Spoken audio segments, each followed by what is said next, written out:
Nggak kelamaan.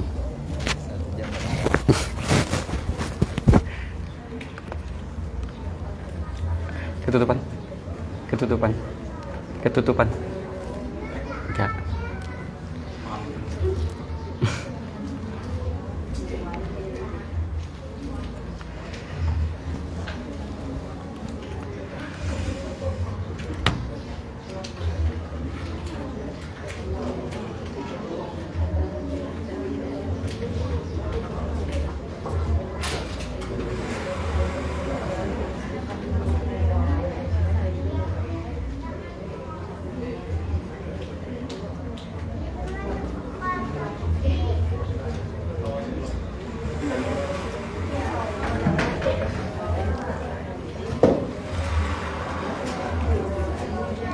Bismillahirrahmanirrahim. Assalamualaikum warahmatullahi wabarakatuh. Alhamdulillah alladzi hadana li hada wa ma kunna linahtadiya laula an hadana Allah.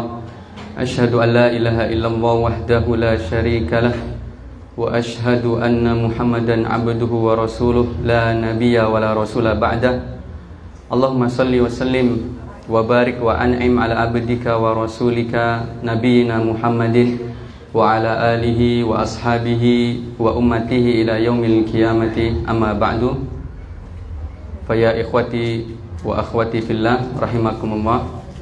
Alhamdulillah, segala puji hanya milik Allah Subhanahu wa taala, yang senantiasa kita bersyukur, kita memuji Allah Subhanahu wa taala atas segala limpahan nikmat dan karunia dari Allah Subhanahu wa taala, berupa kemudahan, pertolongan dari Allah Subhanahu wa taala, sehingga kita pada pagi hari ini masih diberikan kesehatan oleh Allah Subhanahu wa taala, dan kita masih diberikan kesempatan yang bisa memanfaatkan waktu luang kita untuk hadir di taman di antara taman surga yang ada di dunia ini.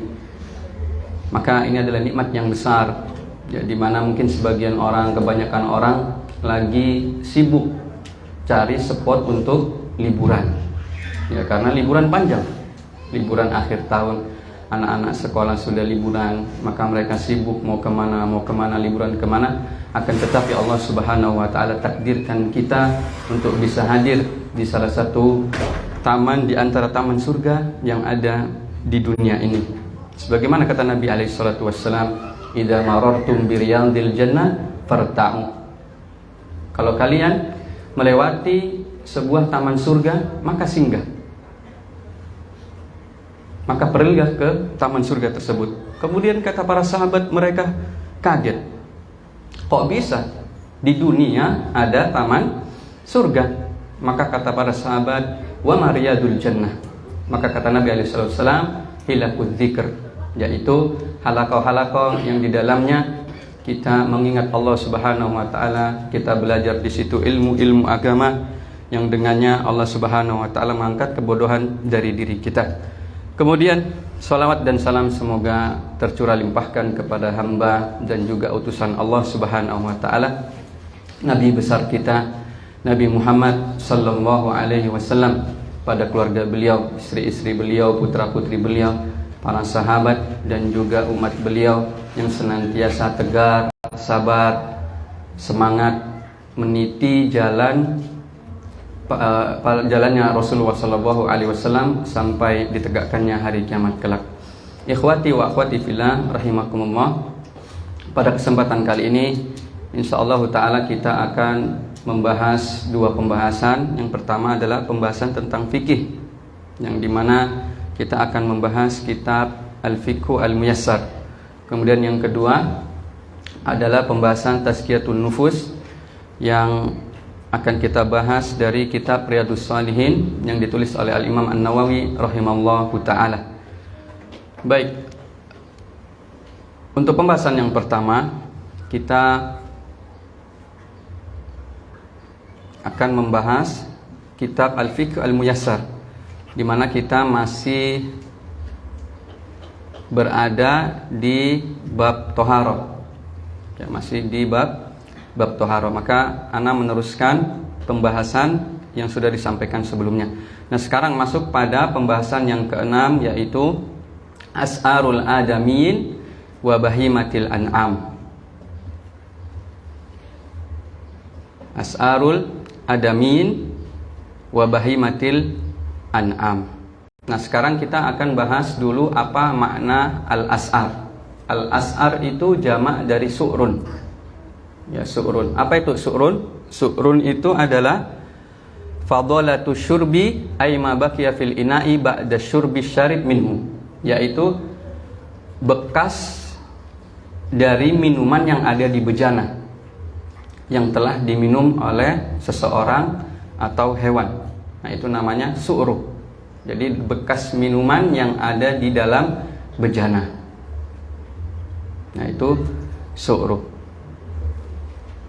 Nah, dalam hal ini Al-Imam An-Nawawi rahimahullahu ta'ala di dalam kitabnya Al-Majmu' Syahrul Mulhaddab, beliau mengatakan muradul fukaha biqaulihim su'rul haywan tahirun aw najas li lu'abuhu wa rutubat famihi. Ya, ini pembahasan tentang su'rul, ya ini bekas minuman hewan yang suci atau najis, itu yaitu liurnya yang tersisa di inak tersebut. Ya, liurnya yang tersisa di bejana tersebut. Nah, ketika ada hewan yang minum dari bejana, maka apakah air yang ada di bejana tersebut itu masih suci dan bisa digunakan? Nah, itu adalah pembahasan kita pada pagi hari ini. Kemudian kata penulis, beliau mengatakan fal adamiyu tahir wa su'ruhu tahir. Adapun manusia itu suci. Oleh karenanya bekas minuman yang ada di bejana yang diminum oleh manusia itu adalah suci. Ya, itu adalah suci. Kemudian kita akan bahas dalil-dalil yang menunjukkan tentang sucinya bekas minuman manusia. Yang pertama adalah riwayat dari sahabat Abu Hurairah radhiyallahu taala anhu. Beliau mengatakan, "Laqiyani Rasulullah sallallahu alaihi wasallam wa ana junub." Aku pernah bertemu Nabi sallallahu alaihi wasallam sedangkan aku dalam kondisi junub. Ya, jadi beliau sedang junub. Kemudian kata beliau, "Famasyitu ma'ahu wa huwa akhidun biyadi." Kemudian aku berjalan bersama Nabi sallallahu alaihi wasallam. Kemudian Nabi sallallahu alaihi wasallam menarik tanganku, ya, agar berjalan bersama-sama Nabi sallallahu alaihi wasallam. Kemudian kata Abu Hurairah, "Fansalaltu minhu fantalaqtu fagtasaltu." Kemudian kata Abu Hurairah, maka karena aku sedang junub, aku malu, ya, berjalan dengan Nabi sallallahu alaihi wasallam. Maka kemudian aku pergi perlahan-lahan menjauh dari Nabi sallallahu alaihi wasallam. Kemudian aku pulang ke rumah dan aku mandi. Kemudian kata Abu Hurairah, "Tsumma raja'tu ilaihi fajalastu ma'ahu." Kemudian setelah mandi, maka Abu Hurairah kembali, ya, mendatangi Nabi sallallahu alaihi wasallam dan duduk bersama Nabi sallallahu alaihi wasallam. Kemudian Nabi sallallahu alaihi wasallam bertanya kepada Abu Hurairah, "Aina kunta ya Abu Hurairah?"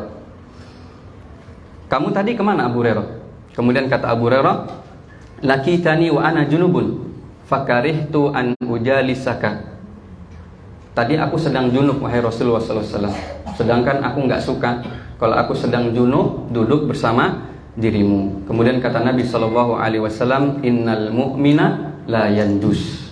Ya, sesungguhnya seorang mukmin itu tidak najis, suci. Ya, seorang mukmin suci. Maka dari hadis ini bisa kita ambil kesimpulan bahwa bekas minuman yang ada di bejana dari manusia yang telah meminumnya itu adalah suci. Ya, kalau dia misalkan banyak, itu kan misalkan di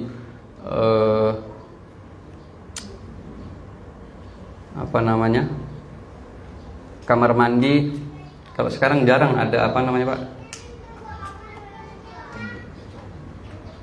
Gentong atau bak, ya, jarang, tapi sekarang mungkin ada sebagian beberapa daerah masih ada. Nah, kalau ada orang mungkin dia kehausan, kemudian dia minum di situ, maka airnya apa?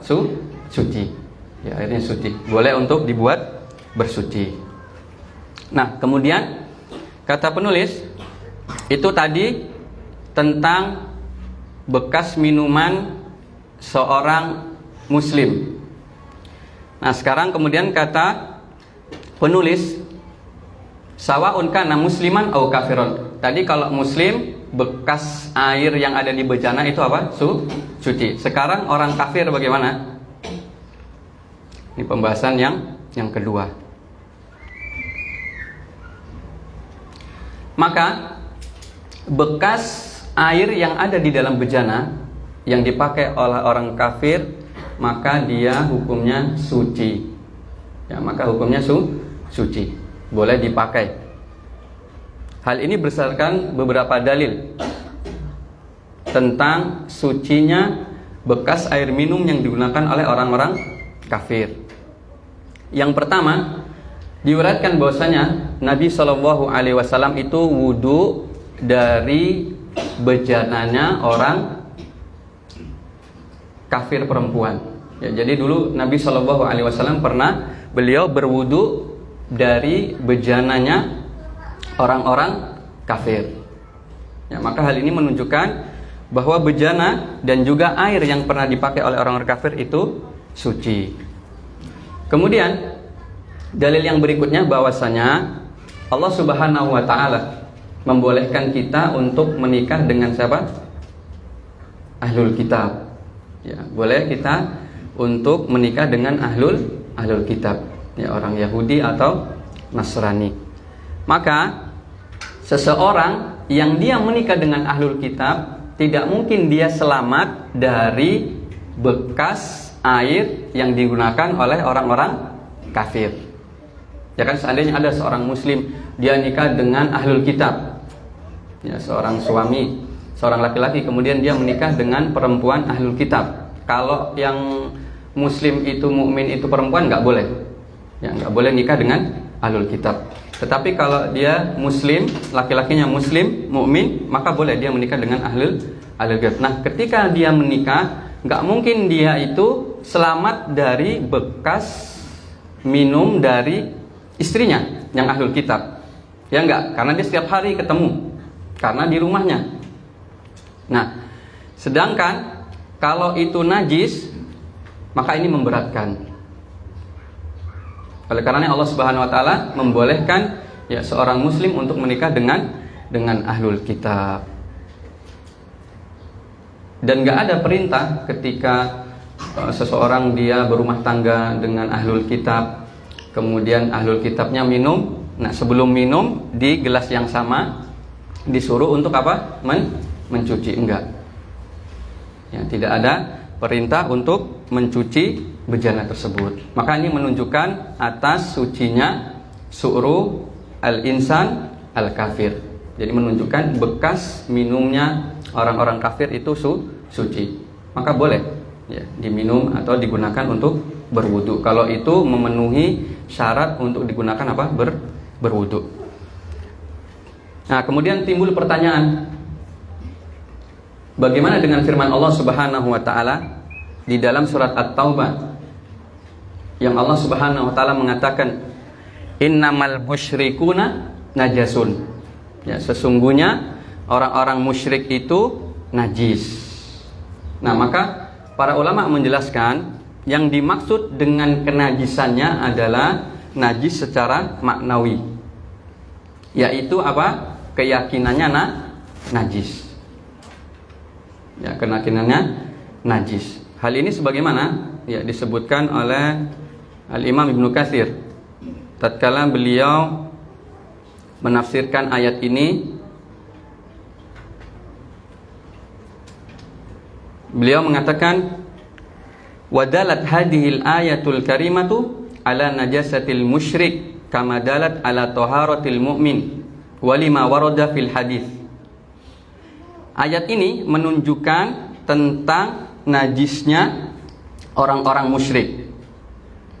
Tapi kata beliau, as-sahih al-mu'minu la yanjus wa amma najasa badanihi, ya ini badanil kafir, fal jumhuru ala annahu laisa binajas.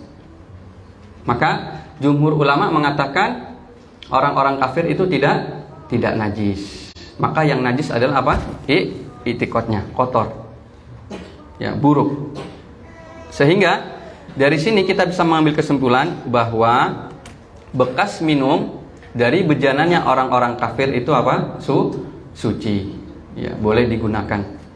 Ya, boleh digunakan. Kalau seandainya dia air minum, maka air minumnya tersebut suci, boleh untuk diminum.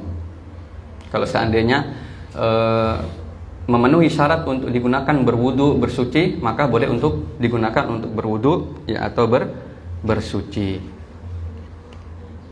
Nah, berarti sudah dua pembahasan, yaitu tentang su'rul adamiyin, musliman atau kafiron. Kemudian kata beliau, kata penulis, wa kadzalikal junub wal haid. Demikian juga orang yang junub dan orang yang sedang haid. Nah, berkaitan dengan yang junub, tadi sudah disebutkan pada dalil yang pertama tentang bagaimana Abu Hurairah radhiyallahu ta'ala anhu malu tatkala berjalan kemudian digandeng oleh Nabi sallallahu alaihi wasallam, beliau malu.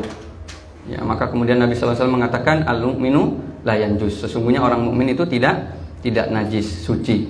Maka orang mukmin yang dia sedang junub, maka sisa dari air yang dia gunakan, yang di dalam bejana yang dia minum, maka itu suci. Nah, sekarang bagaimana dengan orang yang haid?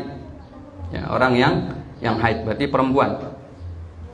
Nah, disebutkan di sini telah tetap dari Rasulullah sallallahu alaihi wasallam atau dari Aisyah radhiyallahu taala annaha kanat tashrabu minal ina wa hiya haid.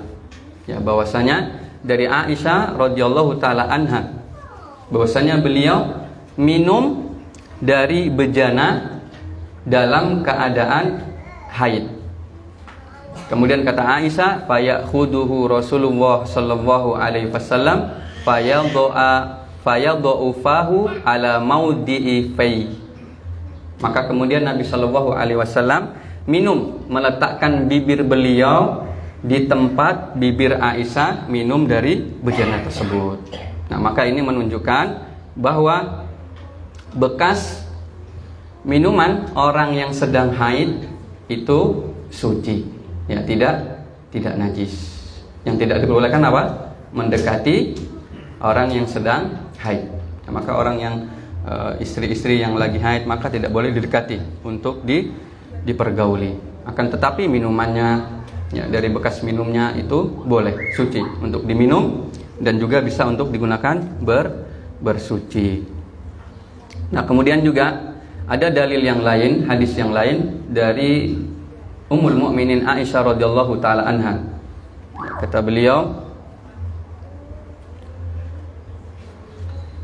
wa ta'arraqa al-arqa wa ana haid. Ya.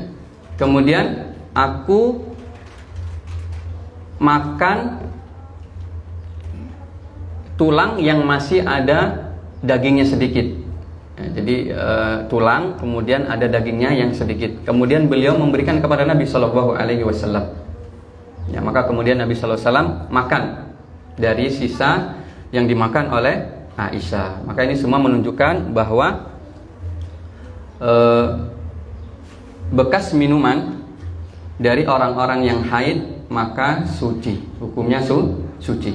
Boleh diminum dan boleh digunakan untuk bersuci atau berwudu. Ya, jika itu memenuhi syarat untuk digunakan berwudu. Karena sebelum-sebelumnya mungkin sudah disampaikan kapan kadar air itu bisa digunakan untuk bersuci. Ya, pada pembahasan sebelumnya. Nah, kemudian kata seorang ulama ya, Al-Imam Asy-Syaukani, beliau mengatakan wal haditsu yadullu ala anna riqil haid thahir. Maka hadis tadi menunjukkan bahwa ludah atau bekas dari minuman orang yang sedang haid itu suci. Wala khilafa fihi fima a'lam. Kemudian kata beliau mengatakan, saya tidak mendapati ada khilaf di dalam masalah tersebut sejauh yang saya ketahui. Wa ala taharatu su'rihi min ta'amin aw syirab.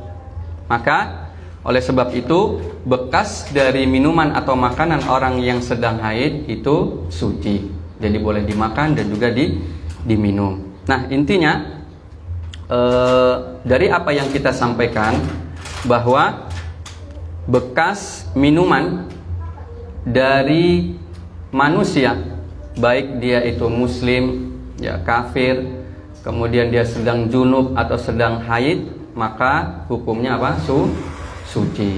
Ya, disebutkan di sini bahwasanya ini adalah ittifaq para mazhab fikih yang 4, ya, yaitu Al-Hanafiyah, Malikiyah, Syafi'iyah dan juga Hanabilah. Baik, ikhwati fillah wa akhwati fillah rahimakumullah, itu berkaitan dengan bekas minuman dari manusia, yang mana intinya tadi suci dan bisa digunakan untuk bersuci. Nah, sekarang kata penulis di dalam kitab Fiqh Al-Muyassar, beliau mengatakan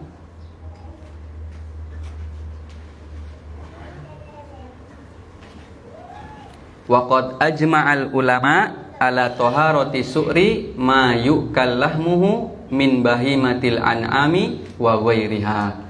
Dan sungguh telah bersepakat para ulama atas sucinya bekas minuman hewan yang boleh dimakan dagingnya, ya, dari binatang ternak. Ya, jadi binatang ternak itu bekas minuman dari binatang tersebut suci. Ya, boleh digunakan, boleh diminum dan boleh digunakan untuk bersuci.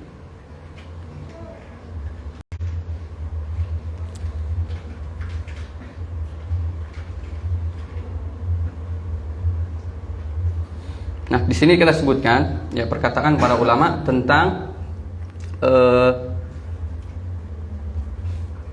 sucinya bekas minuman yang diminum oleh binatang yang boleh dimakan dagingnya.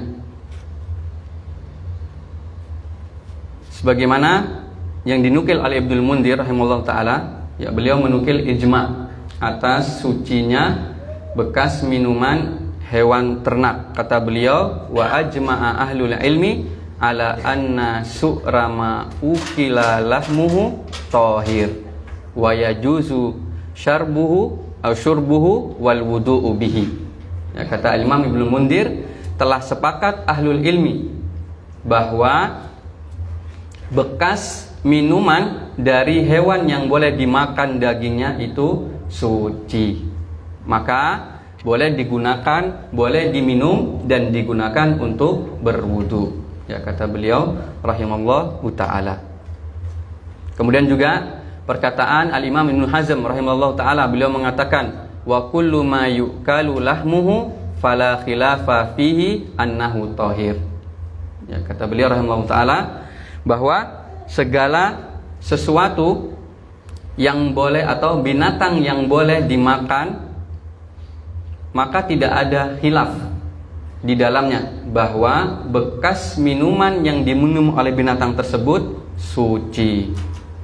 Kemudian kata beliau, qala Allah taala, kemudian beliau menyebutkan firman Allah Subhanahu wa taala, wa yuhillu lahumut thayyibat wa yuharrimu alaihimul khaba'is. Sungguh Allah Subhanahu wa taala telah menghalalkan bagi kalian sesuatu yang baik. Nah, tentunya hewan yang boleh dimakan itu baik, ya, halal, thayyib. Kemudian kata penulis, tadi hewan yang boleh dimakan dagingnya, maka sepakat tadi dinukil oleh beberapa ulama bahwasanya sepakat para ahli ilmi, mereka bersepakat atas bolehnya, ya, minum dan juga berwudu atau bersuci dari air bekas diminum hewan yang boleh dimakan dagingnya. Nah, sekarang amma ma la yukalu lahmuhu kasibai wal humur wa ghairiha fassahihu anna su'roha tahir. Nah, sekarang pembahasannya adalah bagaimana bekas minuman dari hewan yang tidak boleh dimakan dagingnya. Ya, ini hewan yang diharamkan oleh Allah Subhanahu wa taala. Tapi di sini bisa kita bagi menjadi 3 bagian. Ya, kita bisa bagi menjadi 3 bagian.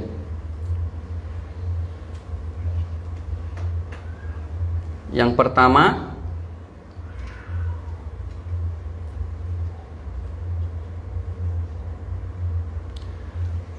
hukum bekas minuman dari binatang buas. Ya, dari binatang buas. Binatang buas nggak boleh dimakan, ya, karena diharamkan oleh Allah Subhanahu wa taala. Ya, seperti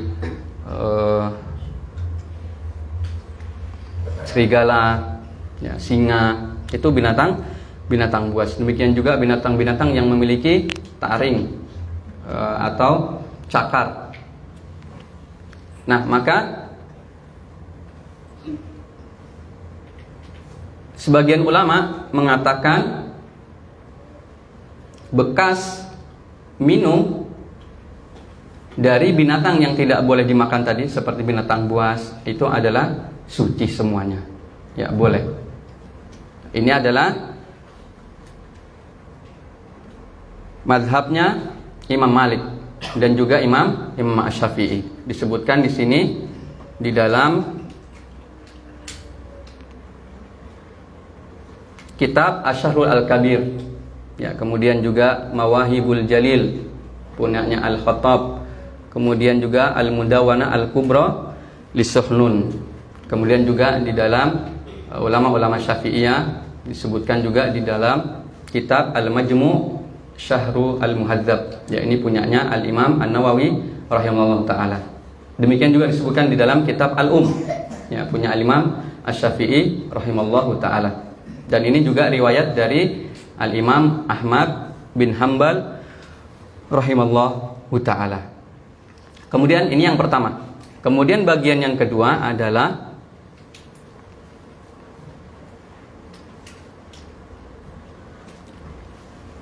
hewan-hewan yang dia tidak boleh dimakan, haram, akan tetapi dia itu berkeliaran di sekitaran manusia.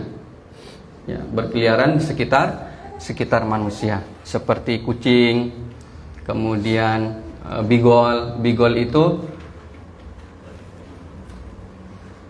peranakan antara kuda dan keledai. Kemudian yang tidak boleh dimakan juga adalah keledai yang jinak. Ya kan, keledai jinak tidak boleh dimakan. Malah yang boleh dimakan adalah keledai yang liar, yang di hutan. Akan tetapi keledai yang jinak tidak boleh dimakan oleh Nabi Shallallahu Alaihi Wasallam. Nah, apa hukum bekas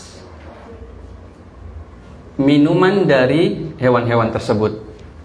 Ya, maka jumhur ulama, ya, di antara adalah mazhab Malikiyah, Syafi'iyah, mazhab Hambali mengatakan bahwa bekas air minum yang diminum oleh kucing maka hukumnya suci. Ya, tidak najis. Ya, seandainya ada kita mungkin lagi sedang menghidangkan minuman. Ya, kemudian ketika menghidangkan minuman ada kucing datang. Ya, dia mau mencicipi. Dia cicipi, kemudian dia minum, maka bekas dari yang diminum oleh kucing tersebut itu suci. Ya, suci, boleh diminum. Tinggal kitanya aja. Ya, kita masih mau atau enggak gitu. Tapi kalau ditanya hukum asalnya suci. Ya, hukum asalnya suci. Tinggal kita aja, kalau kita mau minum, maka minum. Kalau enggak, ya silakan enggak. Tapi kita di sini membahas tentang hukum asalnya, bukan hukum boleh enggak diminum? Boleh, kalau bolehnya ya boleh. Tinggal tergantung kita masing-masing. Ya, kita jijik atau enggak. Kalau sebagian orang kan enggak ada jijik-jijiknya. Dia jangankan minum, mungkin tidur sama kucingnya kan begitu. Jadi enggak ada jijiknya gitu. Adapun hukum asalnya, bekas minuman yang diminum oleh kucing itu suci. Maka boleh diminum, dan kalau digunakan untuk berwudu dia suci, boleh.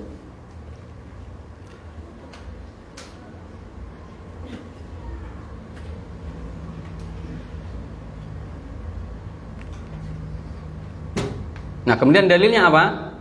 Dalilnya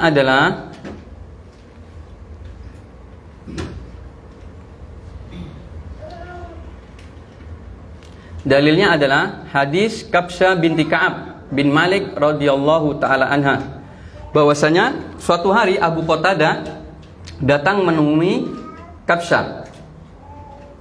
Nah, kemudian si Kabsyah ini ngasih bejana yang ada airnya untuk digunakan berwudu.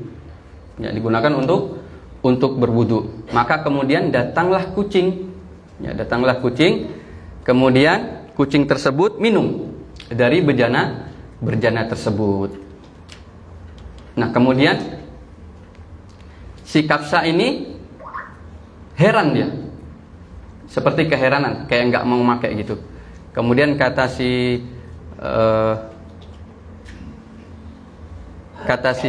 Malik tadi, kenapa engkau heran? Apakah engkau heran dengan ini? Iya, dia bilang heran. Kemudian kata Kabsyah, sesungguhnya Rasulullah SAW pernah bersabda, innaha laisat binajasin. Ya, sesungguhnya kucing itu tidak najis. Ya, tidak najis. Innaha minat tawafina alaikum wa tawafat. Sesungguhnya dia adalah binatang yang senantiasa ada di sekitar kalian. Yang ada sekitar kalian. Maka hukum dari bekas air minum yang diminum oleh kucing, kemudian tadi apa? Bigol. Mungkin kalau bigol itu seperti zebra. Ya, zebra itu kuda bukan, terus keledai juga bukan. Ya, jadi dia seperti peranakan antara kuda dan keledai. Kemudian yang tidak boleh dimakan juga keledai apa? Yang jinak. Ya, itu tidak boleh dimakan. Akan tetapi bekas minum dari hewan-hewan tersebut itu hukumnya suci. Ya, tinggal kitanya aja. Kalau dia minuman mau diminum lagi atau enggak, ya itu terserah dari diri kita masing-masing. Nah, itu yang keberapa tadi? Kedua.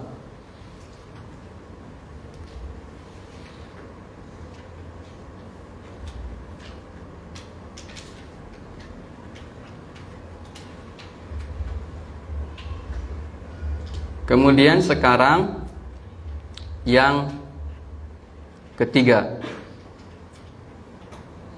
dari hewan yang tidak boleh apa? Dimakan dagingnya. Yang tadi binatang buas yang pertama, kemudian yang kedua binatang yang berada di sekitar manusia, yang sering berada di sekitar manusia. Kemudian yang ketiga,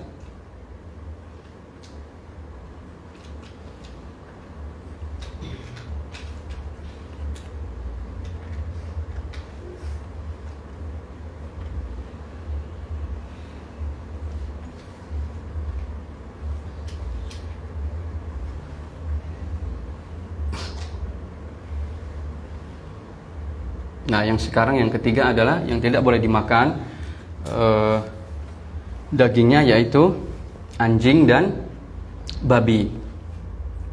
Nah, maka jumhur ulama mengatakan bekas minuman dari anjing dan babi itu najis. Ya, maka dia tidak suci. Ya, dia tidak suci, maka tidak boleh. Ya, bekas minuman dari anjing atau babi diminum atau digunakan untuk bersuci dan berwudu.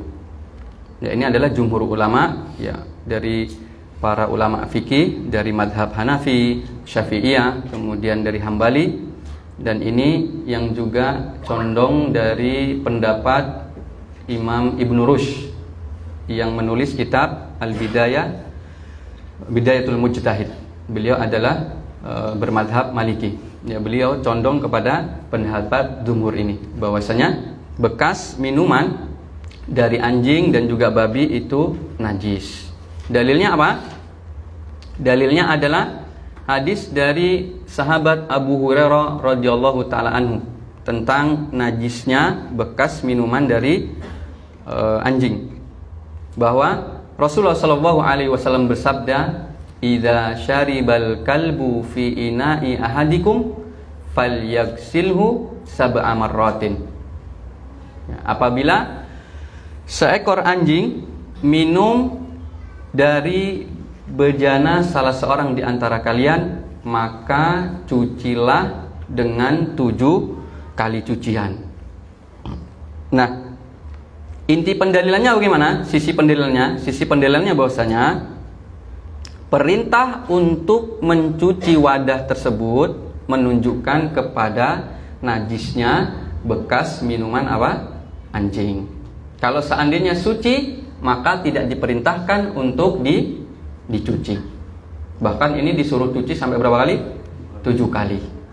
Ya, berarti itu menunjukkan bahwa kenajisannya apa? Berat. Kenajisannya berat. Kemudian juga dalil yang kedua dari sahabat Abu Hurairah juga radhiyallahu taala anhu, bahwasanya Rasulullah sallallahu alaihi wasallam bersabda, "Tuhuru ina'i ahadikum." Ya, sesungguhnya bejana salah seorang di antara kalian itu suci. Jadi hukumnya bejana itu suci. Akan tetapi idza walagha fihil kalbu, apabila ada seekor anjing yang dia menjilati atau bahkan meminum air dari bejana tersebut, an yaghsilahu sab'a marrat. Ya, hendaklah dia cuci dengan suci sebanyak 7 kali.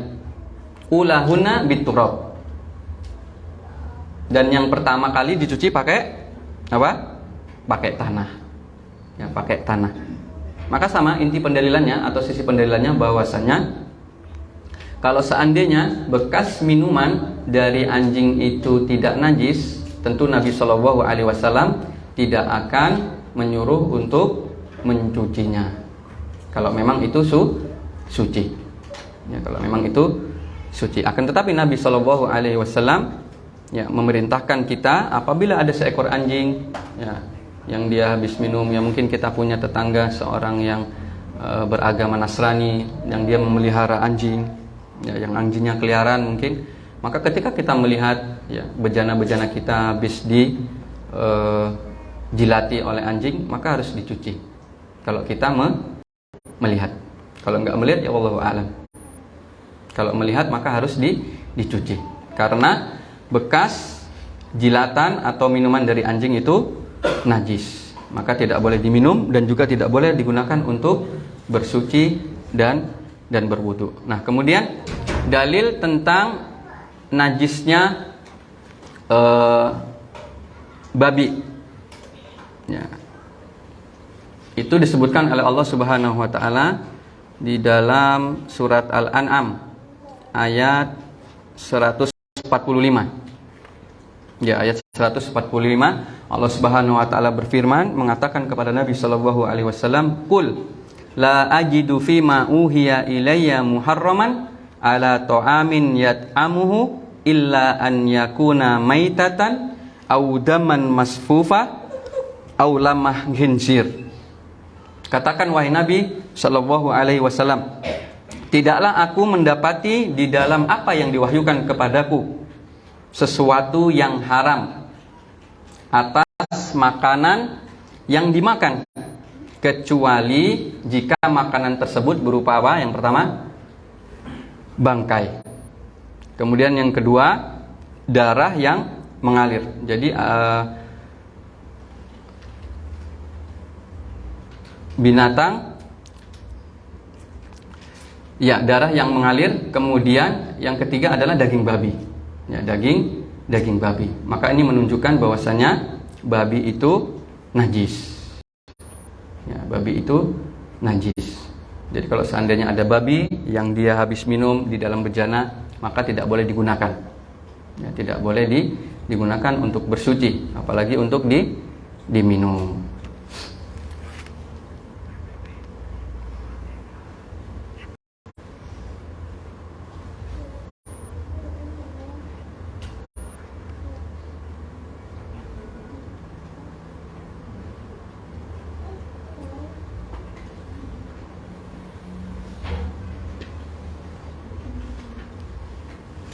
Baik, sudah selesai pembahasan yang keenam tentang bekas minuman dari manusia atau hewan.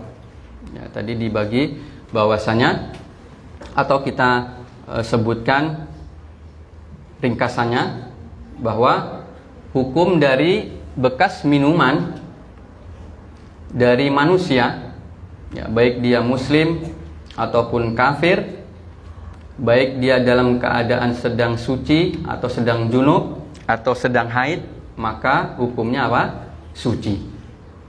Ya, kalau seandainya dia minuman, maka boleh diminum bekas dari mereka.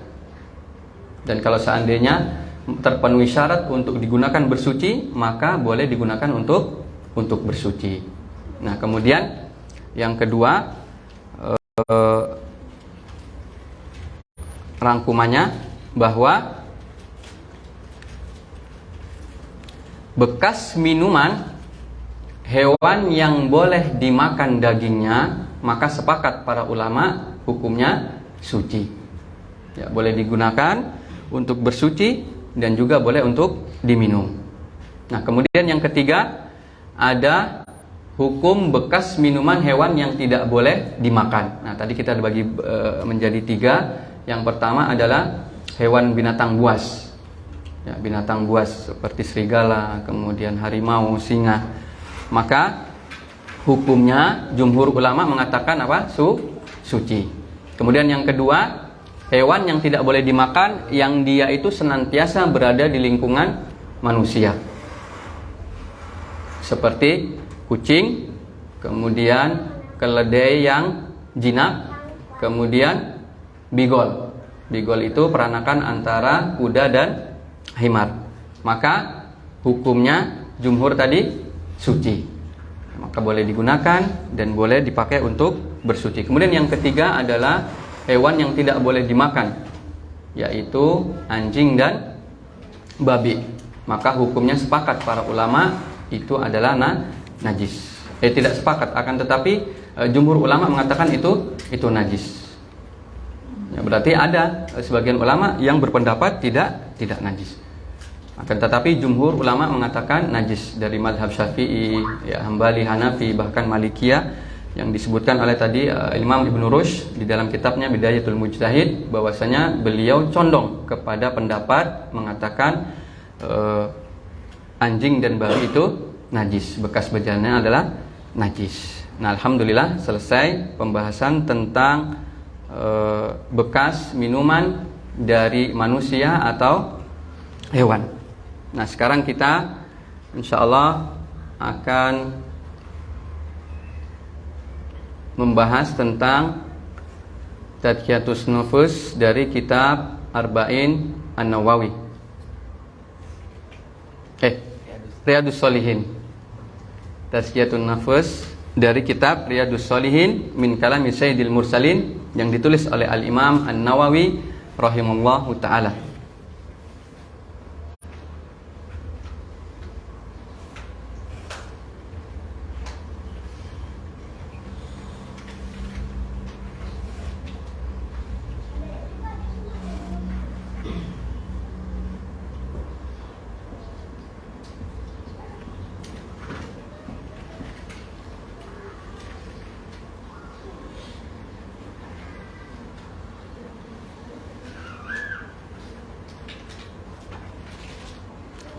Baik, ikhwati wa akhwati fillah rahimakumullah.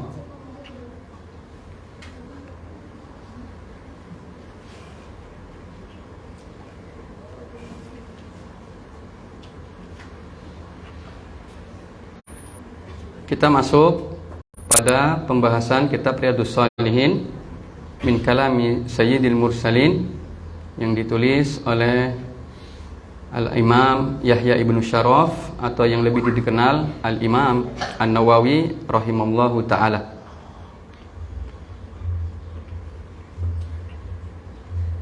Dan kita masih masuk atau berada di bab yang pertama, yaitu babul ikhlas wa ihdarun niyah fi jami'il a'mal wal af'al al-zahira wal batinah, yaitu bab agar senantiasa ikhlas dan selalu menghadirkan niat di seluruh atau di setiap amalan dan juga ucapan kita, baik yang nampak maupun yang tidak nampak.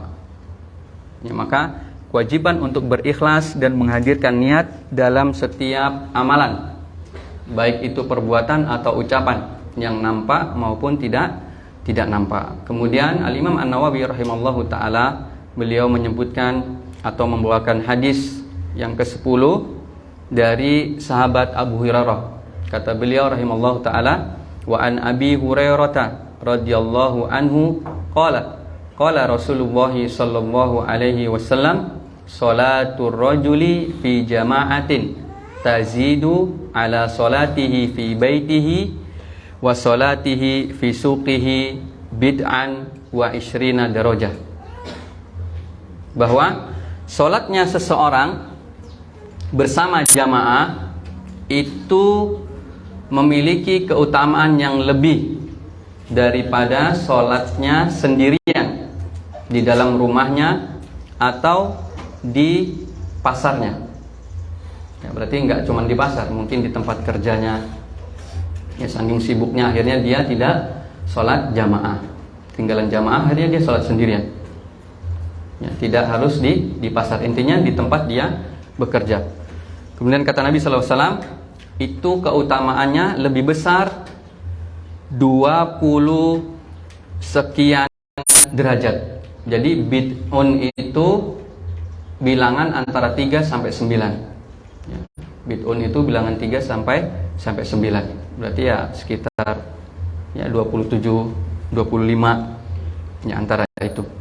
Kemudian kata beliau sallallahu alaihi wasallam, wa dzalika anna ahadahum idza tawaddaa fa ahsanal wudu. Kemudian beliau menyebutkan apa sebab dari keutamaan seseorang yang sholat berjamaah itu lebih besar ya pahalanya sampai 20 derajat. Kata beliau, dikarenakan salah seorang dari mereka itu dia itu berwudu di rumahnya, kemudian dia memperbagus wudunya. Memperbagus wudunya berarti dia memperhatikan dan menyempurnakan wudunya, memperhatikan sunnah-sunnah wudu dan menyempurnakan wudunya.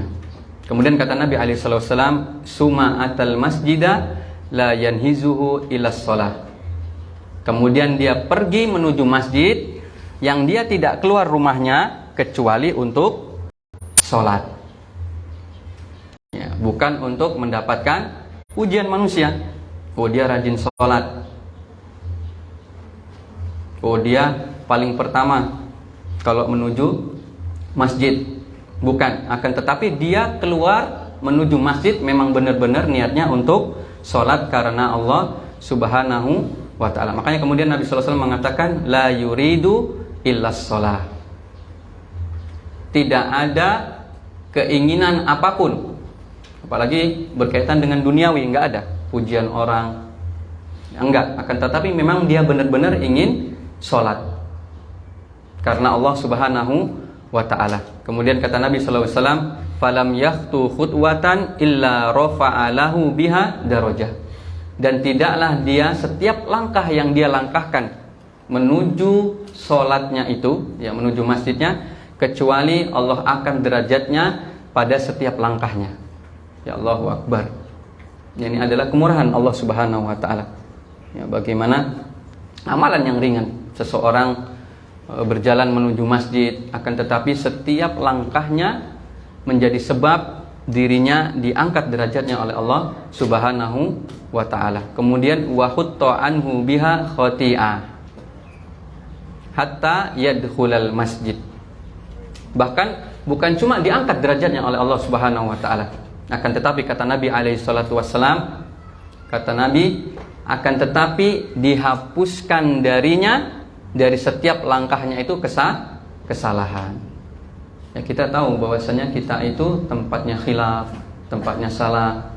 Maka karena kata Allah Subhanahu wa ta'ala di dalam hadis qudsi, ya ibnu Adam, innakum tukhti'una bil laili wan nahar. Wahai anak Adam, sesungguhnya engkau itu melakukan kesalahan, ya, melakukan khilaf, melakukan dosa ya, di setiap malam dan pagi.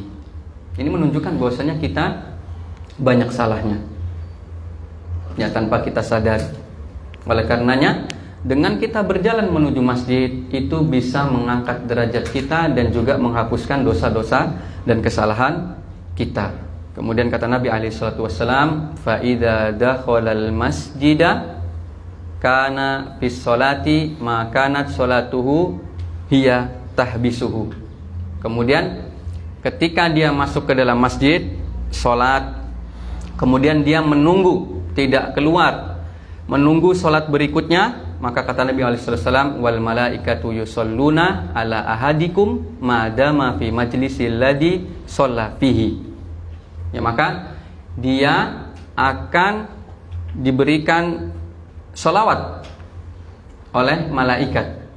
Ya, maksudnya sholawat di sini adalah pujian malaikat, ya, di hadapan para malaikat yang lain di langit. Kemudian malaikat tersebut mengatakan Allahumma arhamhu, dan didoakan oleh malaikat, ya Allah rahmatilah orang tersebut. Kemudian kata malaikat Allahumma fillahu, ya, kita didoakan mendapatkan rahmat dari malaikat. Dan juga kita didoakan agar diampuni dosa-dosanya oleh malaikat. Dan kita tahu doa-doa malaikat itu mustajab. Kemudian kata malaikat Allahumma tub alaihi malam yu'di fihi malam yahdi. Kemudian selama orang tersebut dia tidak melakukan hal-hal yang fahish, ya, misalkan berdusta atau dia bernamimah atau dia menghibah di dalam masjid. Intinya dia tidak melakukan hal-hal yang tidak terpuji, dan selama dia dalam keadaan bersuci. Maka ketika dia menunggu antara sholat dengan sholat yang lainnya, mungkin yang bisa kita lakukan adalah sholat maghrib dan isya. Ya, kalau memang tidak ada keperluan yang penting, ya, setelah sholat isya, maka lebih baik kita menunggu sholat isya di masjid, karena keutamanya luar biasa. Ya, dipuji oleh malaikat di antara malaikat yang lain. Kita disanjung oleh malaikat di hadapan malaikat yang lain. Mungkin orang berlomba-lomba untuk mendapatkan pujian, sanjungan dari manusia, ya, sampai akhirnya ikut kompetisi ini, kompetisi itu, hanya sekedar mendapat sanjungan manusia. Kalau sudah selesai zamannya, masanya hilang, orang nggak akan ingat lagi. Ya, orang nggak akan ingat lagi. Tapi ini lihat, kita disanjung, dipuji di hadapan para malaikat. Bukan cuma itu, ya, malaikat mendoakan kita agar mendapatkan rahmat dari Allah Subhanahu wa ta'ala, diampuni dosa-dosa kita oleh Allah Subhanahu wa ta'ala, kemudian diterima taubat kita, ya, oleh Allah Subhanahu wa ta'ala. Baik, ikhwati wa akhwati fillah rahimakumullah. Yang pertama yang akan kita bahas adalah tentang biografi sahabat Abu Hurairah radhiyallahu taala anhu. Ya, sahabat Abu Hurairah radhiyallahu taala anhu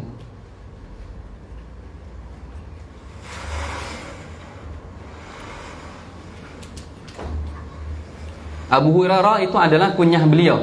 Adapun namanya, ya, ulama berselisih tentang nama Abu Hurairah radhiyallahu ta'ala anhu. Ada yang mengatakan bahwasanya Abdurrahman ibnu Sakhar, ada yang mengatakan Abdu Amr, ada yang mengatakan Abdu Syams. Akan tetapi yang paling masyhur di antara nama-nama yang disebutkan tadi adalah Abdurrahman ibn As-Sakhr. Ya, Abdurrahman ibn As-Sakhr. Nah, hal ini sebagaimana disebutkan oleh Al-Imam Ibnu Ishaq, bahwasanya telah menceritakan kepada Ibnu Ishaq para sahabatnya dari sahabat Abu Hurairah radhiyallahu ta'ala. Jadi dari murid-murid Abu Hurairah radhiyallahu ta'ala menceritakan kepada Ibnu Ishaq bahwasanya Abu Hurairah radhiyallahu ta'ala anha pernah berkata, "Kana ismi fil jahiliyah Abdu Syams." Ya, sesungguhnya namaku dulu waktu aku masih jahiliyah itu adalah hambanya matahari. Ya, hambanya matahari. Fasamaitu fil Islam Abdurrahman. Maka tatkala Abu Hurairah radhiyallahu ta'ala masuk Islam, diganti namanya. Ya, nama hijrahnya menjadi Abdurrahman, hambanya Ar-Rahman, Allah Subhanahu wa taala. Karena tadi Abdu Syams itu ada berbau kesyirikan. Nah, karena dia mengabdikan kepada makhluk. Abdus Syam, hambanya matahari. Nah, kemudian adapun kisah tentang Abu Hurairah diberikan kunyah Abu Hurairah, maka beliau mengatakan, ketika aku berjalan, maka aku melihat seekor kucing. Lalu aku masukkan di dalam kantong bajuku. Maka ada yang bertanya, apa itu? Ya, karena mungkin kelihatan gerak-gerak gitu kan. Kemudian ditanya. Maka Abu Hurairah mengatakan hirrah. Ya, anak kucing. Maka kemudian Abu Hurairah diberi kunyah apa? Abu Hurairah. Maka orang-orang mengatakan fa anta Abu Hurairah. Kemudian ikhwati wa akhwati fillah rahimakumullah. Abu Hurairah masuk Islam pada tahun ke-7 Hijriah. Ketika beliau berusia 28 tahun. Ya, beliau bukan orang Madinah, bukan orang Makkah, bukan. Tapi beliau adalah orang Yaman dari suku Ad-Daus. Ya. Abu Hurairah Abdurrahman bin Sakhr Ad-Dausi. Ad-Dausi itu suku di negeri Yaman. Jadi beliau adalah orang Yaman, bukan orang Saudi. Maka kemudian beliau berhijrah pada tahun ke-7 Hijriah ketika perang Khaybar. Ketika itu usia beliau 28 tahun. Ya, maka ada pelajaran yang luar biasa dari seorang Abu Hurairah, bagaimana beliau dalam waktu yang sesingkat-singkatnya bisa menjadi orang yang alim, orang yang memiliki banyak hadis dari Nabi Shallallahu Alaihi Wasallam. Mungkin ketemu Nabi Shallallahu Alaihi Wasallam, duduk di majelis Nabi Shallallahu Alaihi Wasallam sekitar 3 tahun. Ya, karena pada tahun ke-11 Hijriah ya 3-4 tahun. Maka kemudian Nabi Shallallahu Alaihi Wasallam wafat, meninggal dunia sekitar 3-4 tahun. Akan tetapi lihat bagaimana Abu Hurairah radhiyallahu ta'ala anhu menjadi orang yang paling banyak meriwayatkan hadis dari Nabi Shallallahu Alaihi Wasallam. Ya, 5.000 sekian hadis. Ya, kemudian bagaimana kita lihat pelajaran dari seorang Abu Hurairah radhiyallahu ta'ala anhu, bahwasanya beliau begitu berusaha untuk senantiasa mengamalkan atas ilmu yang dimilikinya. Ya, maka suatu hari Abu Hurairah radhiyallahu ta'ala anhu pernah menyampaikan sebuah hadis kepada para murid-muridnya. Maka kemudian beliau mengatakan, sesungguhnya Nabi Shallallahu Alaihi Wasallam berwasiat kepadaku tentang 3 hal yang aku tidak akan meninggalkannya sampai aku meninggal dunia, yaitu adalah puasa 3 hari dalam sebulan. Kemudian beliau itu sholat witir. Ya, maka dilakukan oleh Abu Hurairah radhiyallahu ta'ala anhu. Bagaimana beliau berusaha untuk mengamalkan ilmunya. Maka ini pelajaran bagi kita semua atas apa yang sudah kita dapatkan ya, dari para asatidzah, ilmu-ilmu yang sudah banyak. Maka kita berusaha untuk senantiasa mengamalkannya, karena sesungguhnya buah dari ilmu itu adalah amal. Ya, buah dari ilmu adalah amal. Dan kelak kita akan ditanyai tentang ilmu yang kita miliki. Ya, apa yang sudah engkau lakukan terhadap ilmu yang engkau miliki. Kemudian ikhwati fillah rahimakumullah, adapun makna hadis ya secara singkat, bahwasanya Nabi Shallallahu Alaihi Wasallam mengabarkan kepada kita tentang keutamaan seseorang yang sholat berjamaah di masjid, ya, bahwa keutamaannya itu lebih dari 27 derajat dibandingkan orang yang sholat sendirian, ya, di rumah maupun di tempat kerjanya. Ya, kemudian Nabi Shallallahu Alaihi Wasallam, apa sebab sehingga seseorang mendapatkan keutamaan 27 derajat dibandingkan orang yang sholat sendirian? Ya, kata Nabi Shallallahu Alaihi Wasallam, bahwasanya orang tersebut dia memperbagus wudunya, Ya, kemudian beliau orang tersebut dia memperhatikan sunnah-sunnah dan juga menyempurnakan wudhunya. Kemudian dia tidaklah keluar ke masjid kecuali untuk sholat. Nah, ini adalah inti pendalilan dari hadis ini yang berkaitan dengan bab kita, yaitu bab ikhlas wa ihdharun niat. Bab senantiasa ikhlas dan menghadirkan niat pada seluruh amalan, ya, ucapan atau perbuatan yang nampak maupun yang tidak nampak. Bahwasanya orang tersebut tidak keluar untuk beribadah sholat kecuali tidak keluar rumah menuju masjid kecuali untuk beribadah sholat, hanya karena Allah Subhanahu wa ta'ala. Nah, maka ini inti dari pendalilan dari hadis ini. Ya, kemudian apa hubungan hadis ini dengan bab kita? Yaitu menunjukkan keutamaan orang yang ikhlas keluar dari rumah menuju masjid untuk sholat, ya. Orang yang keluar rumahnya dalam keadaan ikhlas menuju masjid untuk sholat, maka mendapatkan keutamaan, yaitu sebagaimana yang disebutkan oleh Nabi Shallallahu Alaihi Wasallam tadi. Yang pertama, setiap langkahnya akan dinaikkan derajatnya, ya, kedudukannya akan diangkat oleh Allah Subhanahu wa ta'ala. Kemudian yang kedua, bahwasanya setiap langkahnya akan menghapus setiap kesalahannya. Ya, ini adalah keutamaan dari orang yang ikhlas keluar rumah menuju masjid untuk sholat karena Allah Subhanahu wa ta'ala. Kemudian keutamaan yang lainnya, ketika dia menunggu sholat, di antara sholat, maka didoakan oleh malaikat. Kemudian ikhwati fillah rahimakumullah,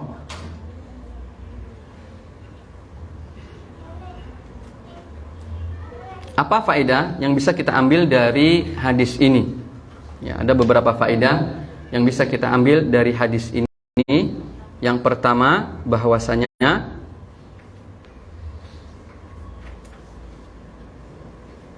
ini disebutkan oleh Syekh Salim bin Id Al-Hilali di dalam kitabnya Bahjatun Nadhirin.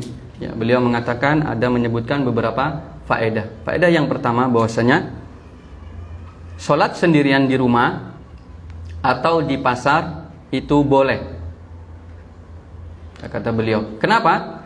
Kemudian beliau menyebutkan sebabnya. Karena kalau seandainya tidak boleh, maka tentu Nabi Shallallahu Alaihi Wasallam tidak akan menyebutkan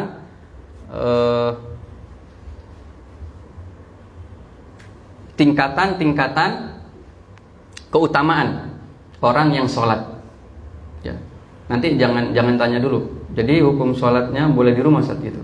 Nah, nanti kemudian beliau akan menyebutkan. Ya, kemudian beliau akan menyebutkan bagaimana orang yang sengaja sholat sendirian di rumah, tidak sholat berjamaah. Nah, ini anak cuma sebutkan dulu faedah-faedahnya. Kata beliau, boleh sholat sendirian di rumah atau di pasar. Karena kalau seandainya tidak boleh, maka tentu Nabi SAW tidak akan menyebutkan tingkatan-tingkatan pahala tentang sholat tadi. Makanya Nabi SAW mengatakan orang yang sholat berjamaah, dia mendapatkan 27 derajat lebih daripada orang yang sholat sendirian. Kemudian faedah yang kedua, kata beliau,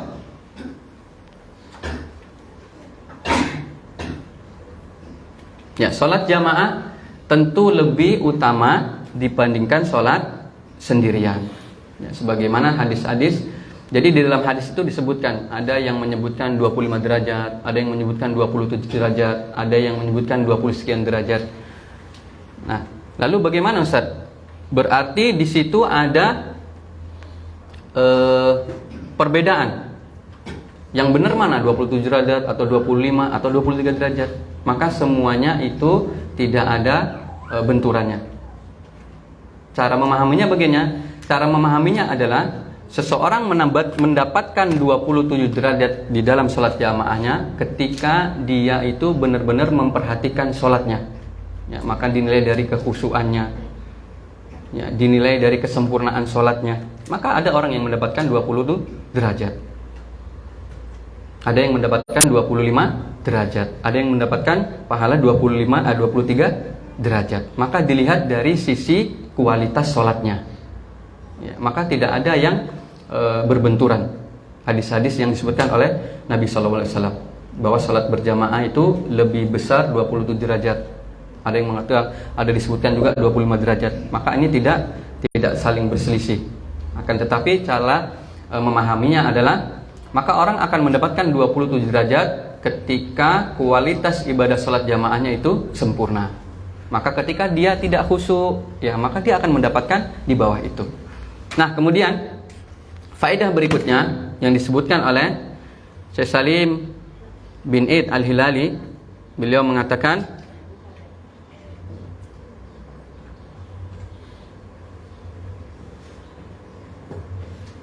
nah ini yang menarik dari beliau. Beliau mengatakan, maka keutamaan ini tidak menunjukkan untuk sesuatu yang disenangi. Maksudnya boleh dikerjakan atau enggak? Enggak, kata beliau. Akan tetapi kata beliau, walakin tufidul wujub. Akan tetapi ini menunjukkan kewajiban kita untuk sholat berjamaah. Ya, tidak menunjukkan oh boleh, kalau begitu bolehlah ya kita nggak sholat berjamaah. Tidak, akan tetapi disebutkan tentang keutamaan sholat berjamaah ini menunjukkan atas kewajiban kita untuk sholat berjamaah. Kemudian beliau menyebutkan sebabnya apa? Yang pertama, karena di dalam keutamaan tersebut ada pahala yang begitu besar, yang sayang kalau dilewatkan oleh seorang mukmin. Ya, jadi berbicara tentang pahala itu sebenarnya orang mukmin itu semestinya ya rekening amalan atau pahalanya itu banyak. Kenapa? Karena di dalam hadis disebutkan seorang mukmin kalau dia sudah berniat satu amalan, ya dia berniat satu amalan, kemudian dia tidak jadi melakukan amalan tersebut, maka dihitung berapa? Satu pahala. Kalau dia melakukan, dihitung berapa? 10 pahala. Nah, kalau dia melakukan keburukan, kemudian nggak jadi, dihitung 1 pahala. Nah, kalau dari sini berarti kita bisa lihat pahalanya orang-orang beriman itu seharusnya saldonya apa? Banyak.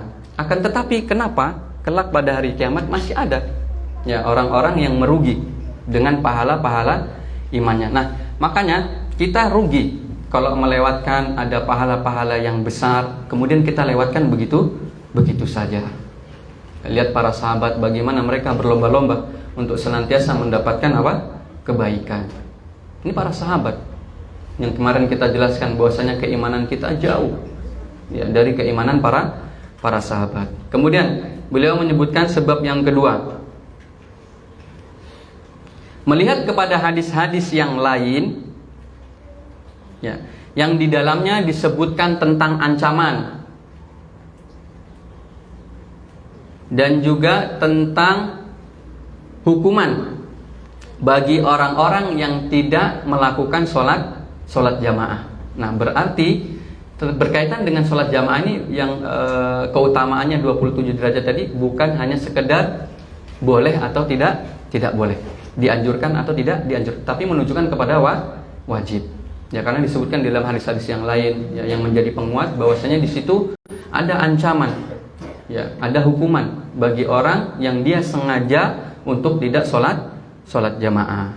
Kemudian yang ketiga sebabnya bahwasanya Nabi SAW memerintahkan seseorang yang buta, ya dia buta, kemudian nggak ada orang yang menuntunnya, kemudian jarak dia di rumahnya antara masjid tempat sholat itu banyak binatang buas. Tetapi kata Nabi SAW, ketika engkau mendengar seruan azan, maka engkau wajib untuk mendatangi. Ya, maka ini semua menunjukkan bahwasanya keutamaan tentang sholat jamaah itu bukan hanya sekedar ya mustahab. Ya mustahab lah, boleh dikerjakan, boleh enggak, tapi menunjukkan kepada kewajiban. Nah, kemudian Syekh Salim Al-Id mengatakan, kalau seandainya ada yang bertanya, bagaimana boleh sholat sendirian Padahal ada yang mengatakan wajibnya untuk sholat berjamaah. Bagaimana perkataan yang mengatakan bolehnya sholat sendirian, padahal ada juga yang mengatakan kewajiban untuk sholat berjamaah. Kemudian kata beliau, inna sholatul munfarid jaizatun ma'al ithmi.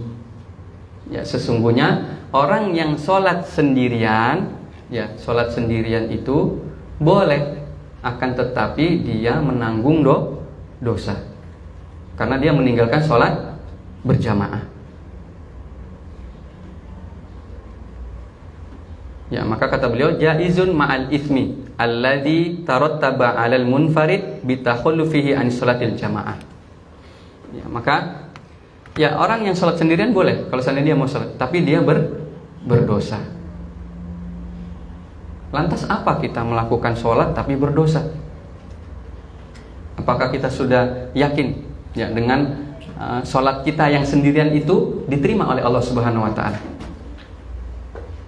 Kalau sholat kita aja nggak yakin kita diterima oleh Allah Subhanahu wa taala, kemudian kita dapat dosa. Kenapa kita nggak sholat jamaah? Yang begitu banyak apa? Keutamaan-keutamaan yang disebutkan oleh Nabi Sallallahu Alaihi Wasallam. Ya, jadi hadis ini ya menunjukkan kepada kita agar senantiasa ikhlas ya beramal kepada Allah Subhanahu wa taala dalam segala amal ibadah kita, ya, baik perkataan, perbuatan yang nampak maupun yang tidak nampak, ya amalan hati. Maka kita harus senantiasa ikhlas dan menghadirkan niat di dalam amalan-amalan kita hanya untuk Allah Subhanahu wa taala. Wallahu taala alam bisawab. Mungkin ini yang bisa disampaikan. Maka apa yang benar datangnya dari Allah Subhanahu wa taala, adapun kekeliruan datang dari ana pribadi dan juga syaitan, dan ana minta ampun kepada Allah Subhanahu wa taala atas segala kekhilafan, kesalahan apa yang disampaikan pada pertemuan hari ini. Wallahu taala alam bisawab. Walhamdulillahirabbil alamin. Wassallallahu ala nabiyyina Muhammadin wa ala alihi wa sahbihi wasallam. Wa akhiru da'wana alhamdulillahirabbil alamin.